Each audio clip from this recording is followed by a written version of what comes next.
So was this puzzle worth the $1,500 that I dropped on it? Was it enough puzzle? Is it good enough as an art piece standalone? Today we're going to finish our solve and you can decide. I know I have. Now this has been quite a journey. This puzzle has been spectacular and we're going to go over our thoughts about it when we finish solving it. So as you can ascertain, I am filming this on a different day as the last time we saw each other, and it's because this puzzle has taken a while to figure out. I've already solved the puzzle, it's already reset as you can see, but what you're about to watch is the actual finishing of the solve. And if you stick around, I'm going to actually give a brief update on the Chalice of Osiris puzzle that I'm putting out. It's taken a lot longer than I thought, and I'll tell you why. And so, again, we are going to be solving this, so there are spoilers ahead. You have been warned.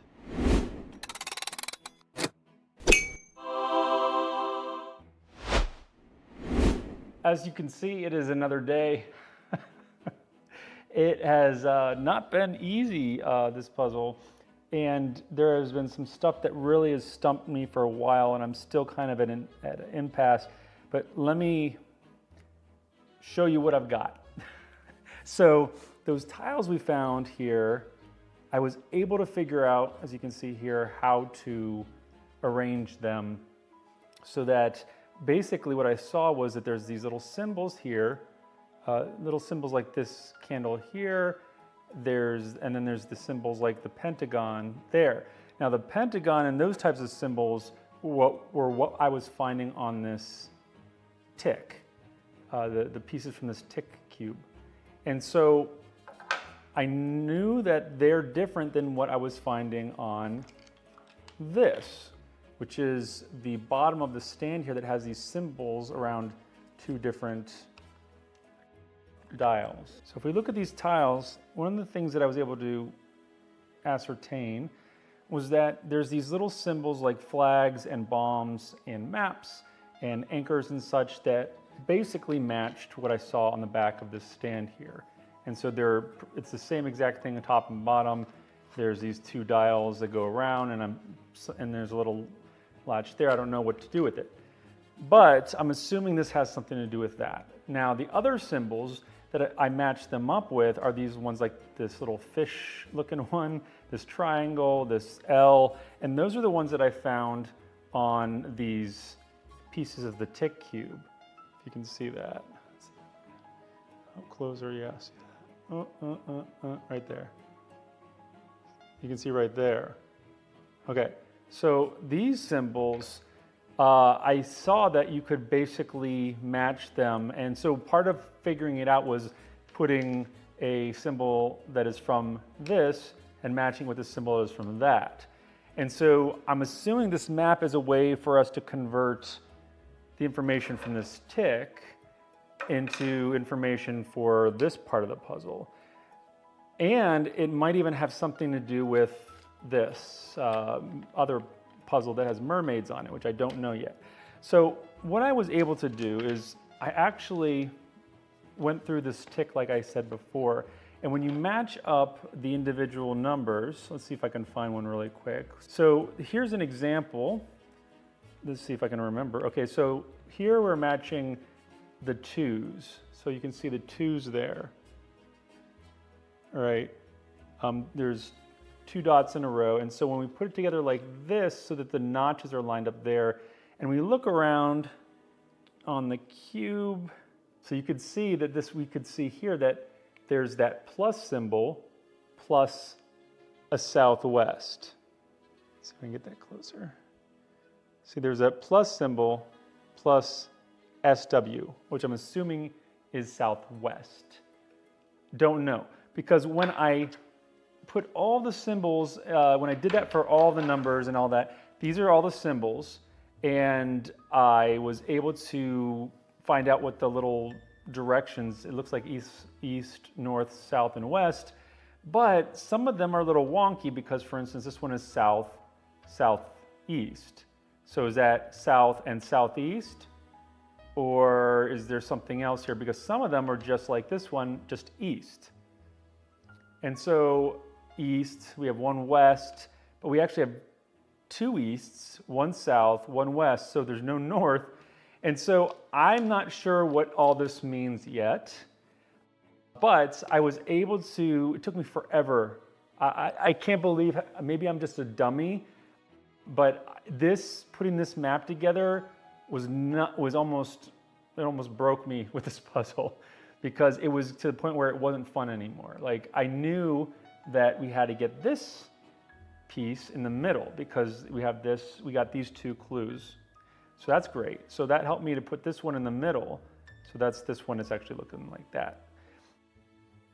But then what I had to do was actually, if you look on here, then I started to systematically, like, I would say, okay, so there's only a couple of things that could attach to this and still work. And so then I would systematically just change tiles out until I got to a block, and eventually I was able to find the solution. So I guess, being systematic about it really helped, rather than just constantly just shuffling things around, crossing out what I'd done before so I wasn't rehashing the same things over and over again.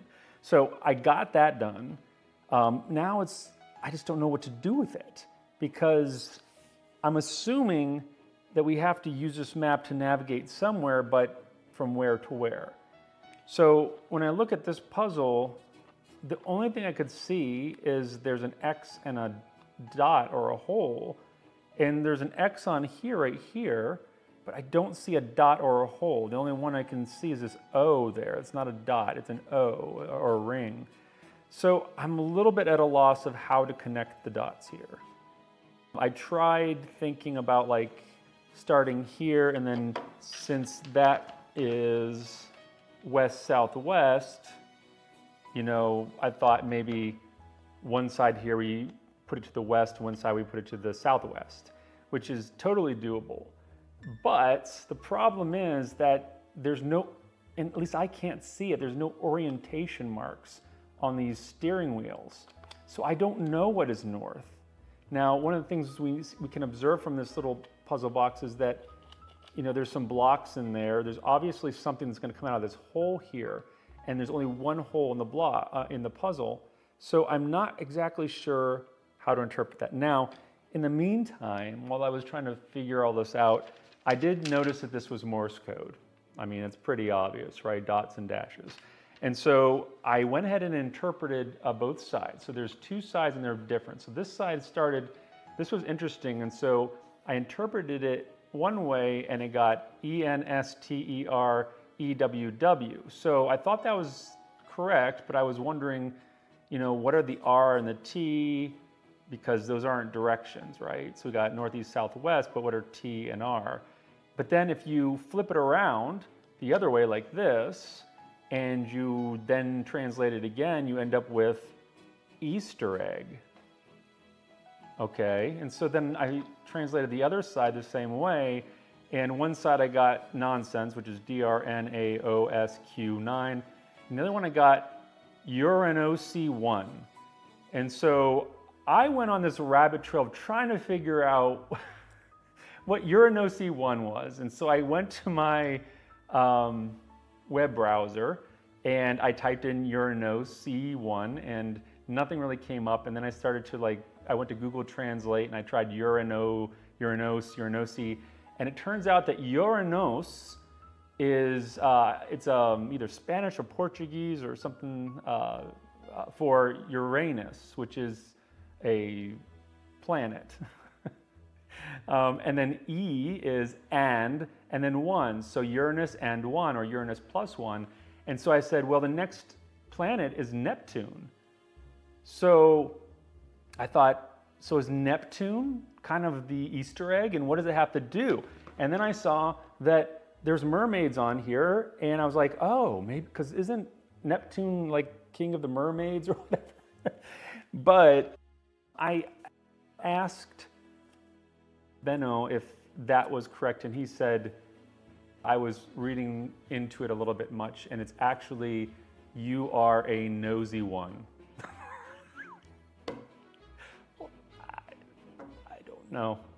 I don't know why. I mean, that's not an Easter egg, is it? I mean, So basically, the Morse code is for no reason. It's just a distraction, but easily interpreted, at least somewhat. So found that out. Found out the symbols, but I do not know what to do with the symbols. So I've caught you guys up. So the other thing I thought we could possibly do is look a little bit more like on the ship. So we don't know what this button does yet, right? And that's about all she wrote as far as what I haven't figured out. I can't open this yet. I did notice that there is a little slit on this side too, which probably means you can push that out. And then on here, there's a little hole. So you need something, but I can't fit this in there to push it out. So I'm gonna need something a little shorter, which I don't have in my artillery yet. Let's see. So there's like a hole in the bottom of this hole.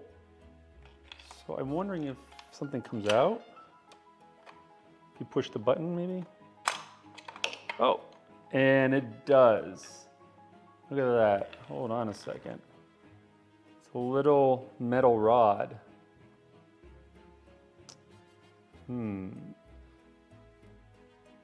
Oh, it's magnetic because it doesn't tract this one, it pushes it. So that means that this itself is magnetic, the other side, yep. So it's a bipolar magnet. All right, well, I think that little hole here, let's see if I can fit it in there. Yep. Okay, let me get another acrylic piece, and now, what the heck? It's like a jar of dirt. What? I mean, the pirate I get, the boat I get, the parrot I get, the farmer I don't get, and the jar of dirt I don't get. I don't get these. The farmer I don't get, and the jar of dirt I don't get. However, I'm just gonna set them aside because maybe it'll come to light in a bit. I don't think there's anything else in this. Okay, so that didn't really help me all that much. Jar of dirt. What does a jar of dirt have to do with anything? So now I have this little thing though. What can I do with this now other than, okay. So there's a hole in the top of this thing here. This little rod will fit into. Let me see if I can get my fingers, my fat fingers in there far enough for it to do anything. Okay.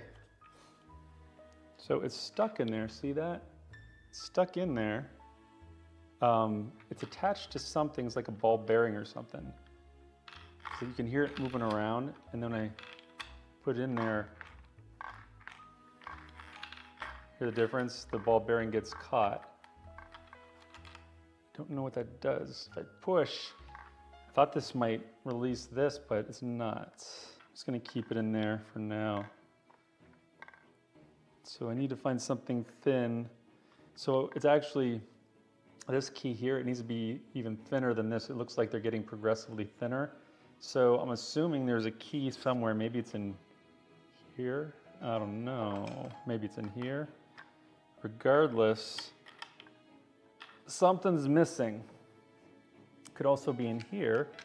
We have to figure out how to choose which symbols to dial this to and kind of what sequence we need to do there. So that's where we are. We are at a place where I do not know how to proceed. So you know what I'm gonna do? Because I wanna get on to solving other puzzles too and stop going mad by trying to solve this one that obviously I'm not able to decipher yet what it is. And I will, if I can get back to solving this and have the tail end of the solve. And let's see if you guys like two-parters.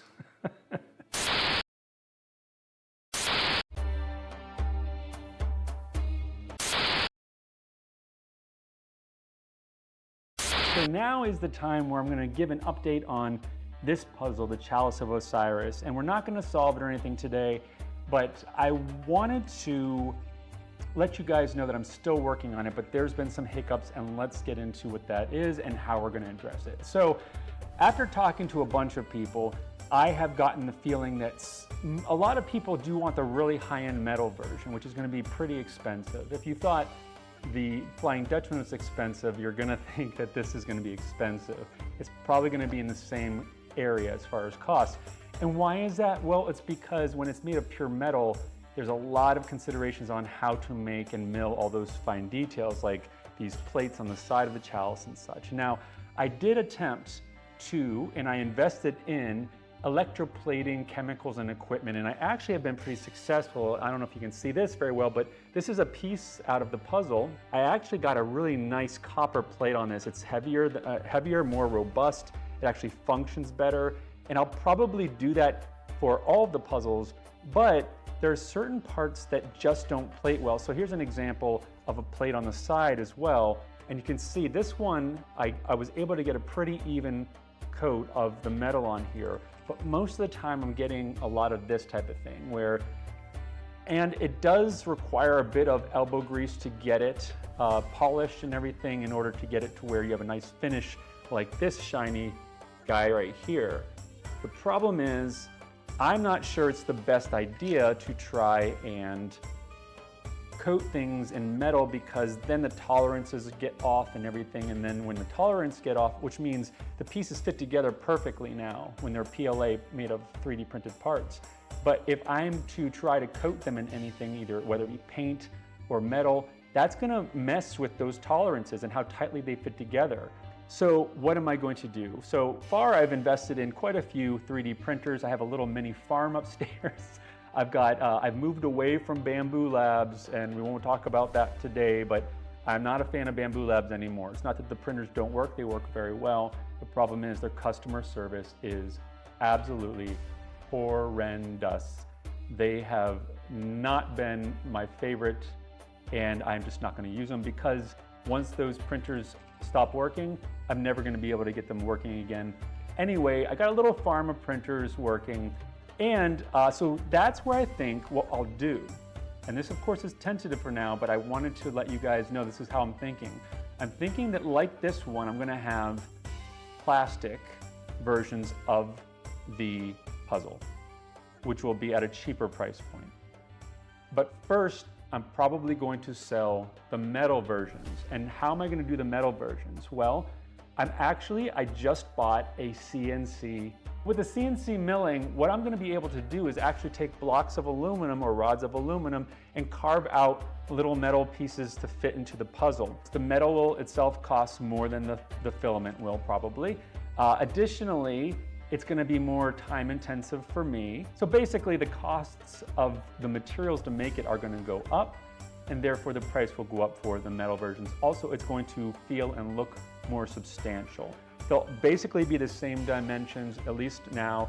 I might put one or two differences, so the final kind of part of solving it might slightly change in the more expensive version just to make it more worthwhile for those people versus the plastic version, but the overall puzzle solve and the number of steps and such will remain the same. Now, part of why the plastic one hasn't been launched yet as well is because in my testing and such, I found that there's one or two parts that while they function properly, the durability is questionable. And so I went to get somebody to machine those parts for me, and they're just little parts like this big. They're not very big at all. But the problem was they were asking for like 70 bucks per piece. And there's multiple of those parts in here. So already off the bat, the puzzle would be costing in several $100s just for those parts, not counting the rest of the materials and labor that goes into it. So that's why, another reason I decided to buy that CNC mill for my home workshop, so that I can actually make those parts myself. And therefore it's gonna bring the cost down because there's not that middleman. Thank you for your patience. Bear with me, we're gonna get this out. I'm excited, I hope you're excited. And now back to the video.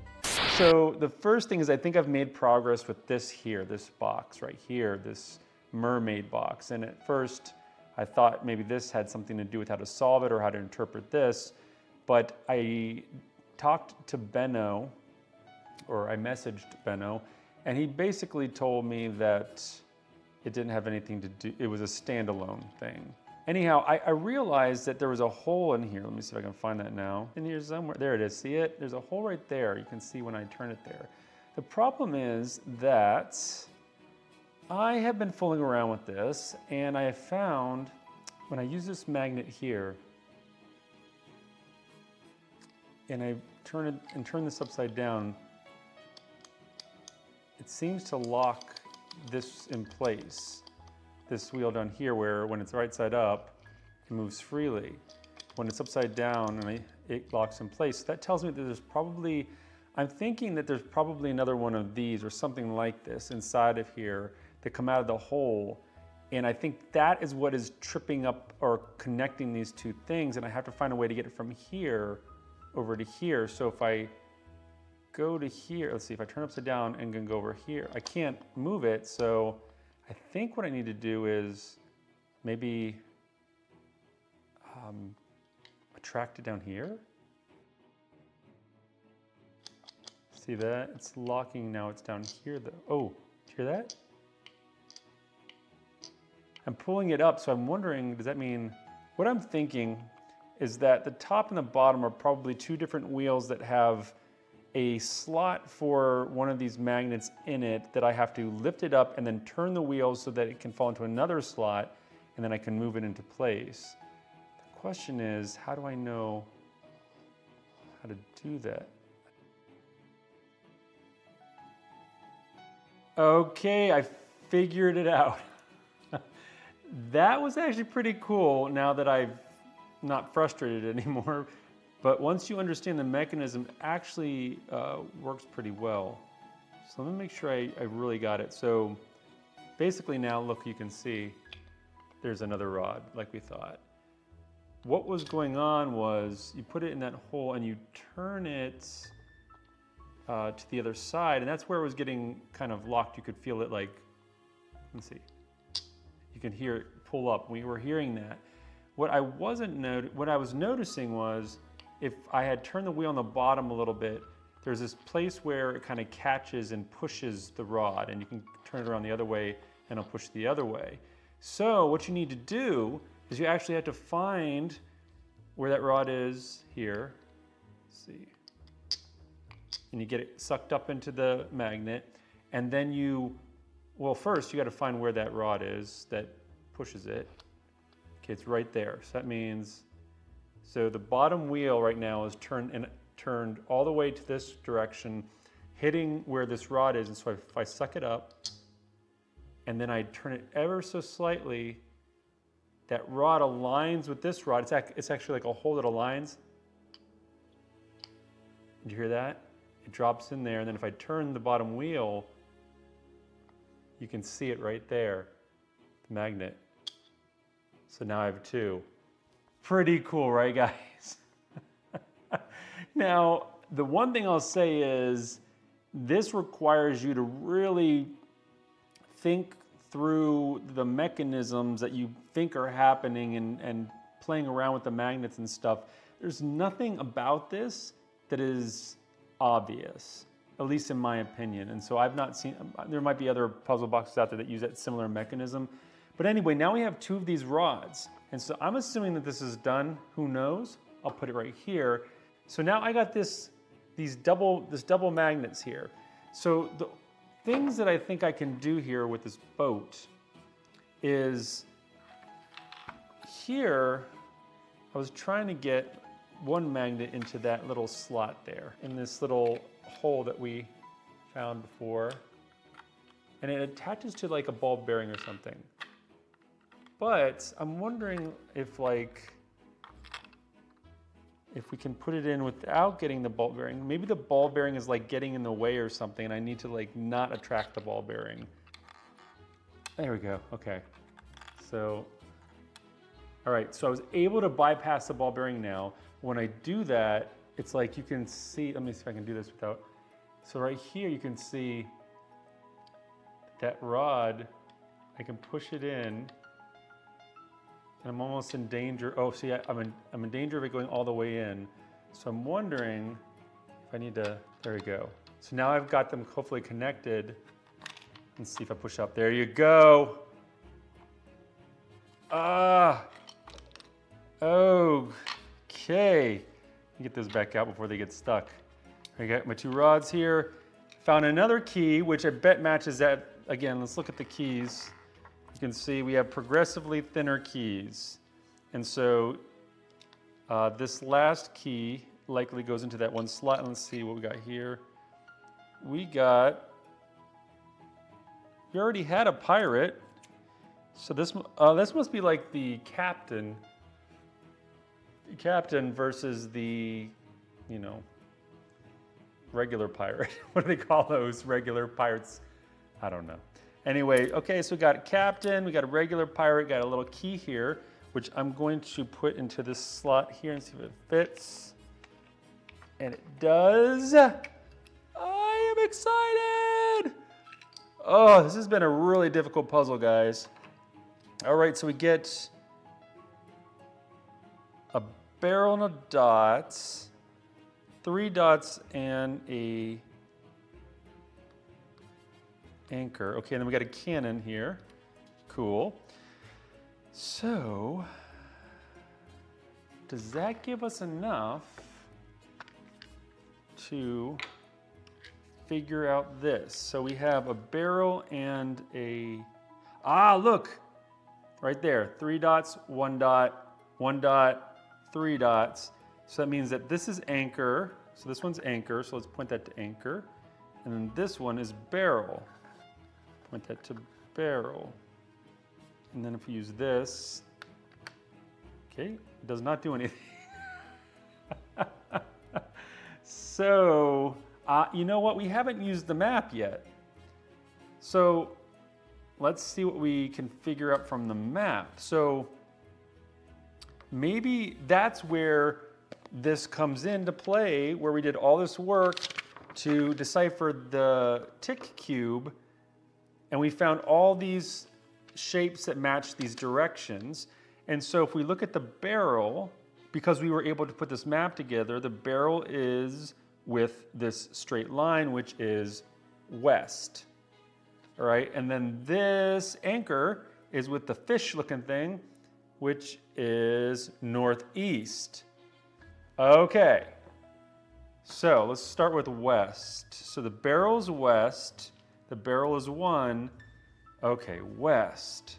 So how, does that mean that on this fleur-de-lis, I put this where, west, so if this is north, that would be west, pointing towards the barrel.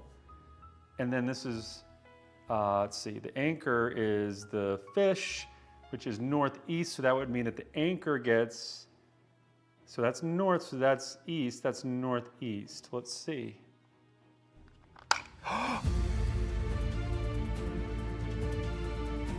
And there we go, let's see. True love will break the curse. I think we've solved it, guys. Now let's see what we got here. We got a mermaid. I don't know if that's Ariel, the little mermaid, or, and then we got the heart. And that, I believe, is the heart of Davy Jones. If you remember back to the Pirates of the Caribbean films, I believe it was locked away, and it basically was the way to break the curse of that siren or that goddess or whatever. And maybe that's what this is, the goddess or whatnot. But anyway, all right. Wow, that took forever, but it wasn't necessarily tedious. It was just challenging. So let's reset this whole thing, and it might take me a while to reset this part here, but let's reset it and then let's recap and discuss. All right, and there we go. That, my friends, is the reset Flying Dutchman puzzle. Guys, what a beauty. What a beauty, and what fun to solve. Now, we started out part 1 of this talking about how it was quite an expensive puzzle. And, really at the end of the day, puzzle prices will dictate whether or not a lot of people are able to buy them, because frankly, $1,500 is a lot to spend on a puzzle. However, in my opinion, this is very much also something that you can display. I mean, look at it. It's got a really great design. It's from a distance, very fun to look at. People are gonna ask what it is, what the story behind it is. While at parties, I don't think you're necessarily gonna solve something like this because it took a while, unless there's a lot of hints given. I will say that anybody who tries to solve this that is an avid puzzle solver will get enjoyment from this. While there were some parts that I was very frustrated with, such as trying to figure out what that map was, how to arrange the parts, when I took the time to actually systematically figure it out, it actually wasn't as difficult as I was making it. Really, at the end of the day, it was about finding all the pieces to the puzzle and then figuring out how to interpret it. And so we did it, and it was a lot of fun. And I will say that I would recommend this puzzle extremely high to anybody that's interested. I really wish the price point was lower because it would be more accessible to more people. But unfortunately, for something of this caliber, it is going to take a little bit of materials and time, which is going to equal money. And so I will say thank you, Benno. This was one of my favorite puzzles that I solved all year, and I'm going to love having this on display. So I'm pretty sure most of you aren't going to be able to pick one of these up because of the relatively high price tag, but if you can, you definitely should. This is a great puzzle. Regardless, if you can't get one or you don't want to for any reason, I hope you enjoyed solving it through my eyes, and until next time, goodbye for now.